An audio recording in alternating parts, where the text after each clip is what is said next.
the white jacket. All right, Wills. Hi, I'm Jesh. Hi. Yeah, well, anyhow, I recently started my own online show, which is like a weekly brief enemy news highlight show. I started as a New Year's resolution that I need a weekly goal because I started to become really lazy. And I was like, I need to pick myself up. So I did the whole work the first week when I started doing it. I made an opening sequence. I made my first episode in which I just simply picked a few stories from the online about what's been happening in anime, manga, video games every day of the week, including the weekend, and then I give a... There's a question in here, right? Well, yeah, there is. I'm just getting to it. I'm explaining. And then I learned of how to make this show as it is. It currently is now. I just did my 7th episode last night. It's online, and I get about 20 weekly viewers so far. Hope that goes up. And, well, my mom, well, God bless her soul, and, well, she's been nagging to me that she won't watch anything that's over 5 minutes on YouTube, because so far what I've been doing with the show is that I try to aim to go about 10 minutes at most, but then when I started out, the first episode was about 13 minutes, and that's because I had to explain what the show is about, and what am I doing here, what am I doing there. We're gonna need the clip numbers. Yeah, and then so I was like thinking, so right now I've got it now down to the perfect formula. It's about 8 minutes to 9 minutes, depending on what am I doing. And so, do you think that people would care as much if a YouTube video is going to need to be a certain amount of length for them to watch in order to be interested in it? That's actually a good question. I'd say 30 seconds for you, dude. That actually is a good question about length of your videos. I mean, what I started off with was the 5-second videos, which are obviously not very long. But usually faster is better, but the people on the internet are opening up more and more to watching longer stuff. But I will say, I think the reason they started watching, I mean, my stuff is now getting to like, over 20 minutes and half hour and stuff like that. But that's because I built up the audience on something that was very quick and very fast. So if you had to make a choice whether to go longer or shorter, in terms of starting out, I'd probably lean towards shorter. But there's definitely, I mean, look at Red Letter Media. I mean, their reviews last for days. And they're huge in it, and they're very funny, they're very entertaining, and they're very smart. So it sort of depends. If you're just asking for general advice, I would probably lean towards shorter, but that's not a written rule. I'd say take his mom's advice. Oh, it just simply depends on the person who wants to watch it.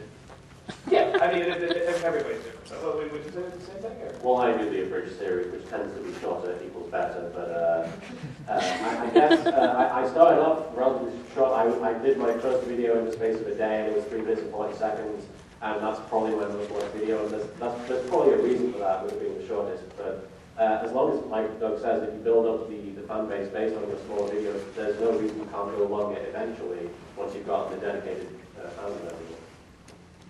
Yeah. Thanks. Sure. So we go ahead there. So you guys are mainly video based with Doug Walker, with you. Well, I am trying to work with water myself. With Doug Walker, you actually, showing yourself on video and stuff, and looking. Yeah, I'm afraid of nothing. with actually having videos, But what do you think about how to become popular through just through audio, through mainly like podcasts and stuff like that? I've done a lot of interviews for podcasts and stuff like that. I'd be lying if I said I listened to a lot of them. I don't mean my interviews, I mean just in general. I know, it's gone. I know I'm familiar. But I don't listen to a ton of podcasts. I mean, I certainly listen to Transmission Awesome a ton and such, but for me, it's not really that my thing. But even radio, I don't listen to a ton, so I'm probably not the best person to ask. You might be better to answer that. The only podcast I've ever listened to is Which Hour, which I'm featured on, so. Oh my gosh, I got applause. We actually made a video based on one of the Which Hour podcasts, which you might be familiar with, they're called Vaginas. There's children here! But yeah, a lot of people say that video was the reason they watched Watch Out, but they kept watching it. But I mean, as a dedicated fan base, I think it only has a few thousand listeners. So I'm not saying that there's no way that an audio strictly thing could be popular, but I think that unfortunately it's definitely got a bit of a handicap going on. Yeah, I'd say certainly when people come to us and say, you know, can we do a podcast, can we do whatever and stuff like that, I usually, or even article writing. I mean, that's the real sad thing is so many article writers, you know, do not get much recognition anymore. I mean, really when they come over, just like, do a video. You know, I think the more visual, I mean, we are a very visual group, and I think the more they can see someone, the better.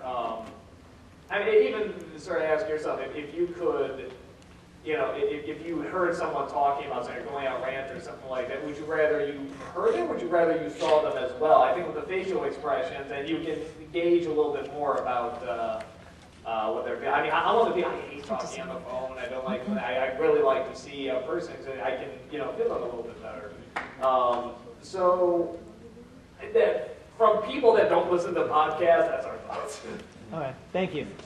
My favorite audio rant ever is MC Chris ranting about Resident Evil versus Kingdom Hearts. Let's do some of the front row. Yeah. Faster, go back, go back, go back, go back! Need your roller skates. Whoa. Hey, okay. I actually have two. Trying to make them as quick as humanly possible. Me and a bunch of my friends, one right here, we're working on our own short sitcom mini-series called Ashley's Grocery List, by which I'm Ashley. Hi. And we're just about set. We've written episodes. We've got location. I've spoken with a couple of cast members, but we're running short on some creative ideas. I mean, You want my ideas, that's fine. Here, I'll do that. well, we're open to anything. Oh, is that really what you're asking? Well, anyway, what? So anyway, I mean, we got everything from an Indiana Jones parody to a guy in a cardboard box who holds me hostage for a jar of peanut butter. You know, Is he talking like this? You know, actually, he really does. Oh, there you go. Any more advice?